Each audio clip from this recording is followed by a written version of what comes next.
Starting things off, I got 2 achievements on a different version of this video that never really went anywhere. Those were Baby Steps and Graduated, which are for creating a household and completing the game's tutorial. Unsurprisingly, both times I made the exact same character. Well, almost. Meet Jonathan Joe. He's artistic, charismatic, lucky, and a computer whiz who is also a genius. Yeah, I think he's perfect. On top of that, he likes classical music, spaghetti, and also the color purple. Why? It was honestly just spontaneous decisions. From here, the game officially began. I bought a furnished house, which plummeted my money basically, and on top of that, to make things worse, I got a place with 3 bedrooms, while I have only 1 sim. This is a great opportunity to get used to the game's mechanics, because oh boy is this game rough. Surprisingly, not as much with the controls or the way it plays, since it's basically just normal everyday sims that you play on PC, but more with the way the game runs. It's actually awful. The gameplay you'll be seeing might be a tiny bit worse in quality than I see it, because my recording software isn't the best, but apart from that, yep, it's a pixelated mess that freezes almost every single time I try to do anything, and it definitely made this experience so much worse for playing, and I hope it doesn't make it worse for watching. It took me a while to figure out how to actually get into the build mode because, you know, I already did the tutorial and I never bothered redoing it on this character. But once I got there, it got even worse because I had absolutely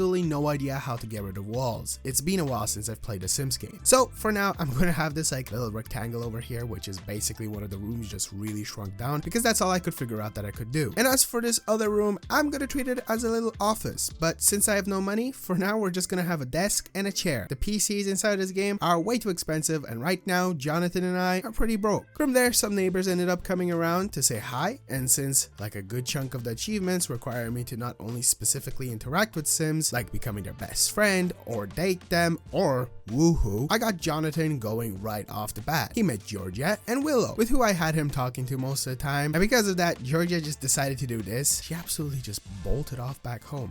Nice to meet her, I guess. After that, I sent him off to an art gallery since when I pressed on him, that was one of the options. And again, it's been a while since I've played. And because I'm really bad at understanding how this game works, I went over to the art gallery with him and I kind of just had to look through the actual door of the art gallery because I had no idea how to get in there. Something interesting with the console version of Sims 3 is karma power, which is a form of currency you gain every day it hits midnight or by completing wishes, which are like mini goals your Sims have. I do believe it's like aspirations in Sims 4, but if you complete them, you will be rewarded with karma point power. And then using those points, you can either get good karma or bad karma. And these karma things can honestly range from giving your sim a makeover, which will take you back to create a sim, or super satisfy, which will boost all of its needs to max. And then for bad karma, as an example, looking at cosmic curse, basically it lowers every single one of the needs to 0 of a sim.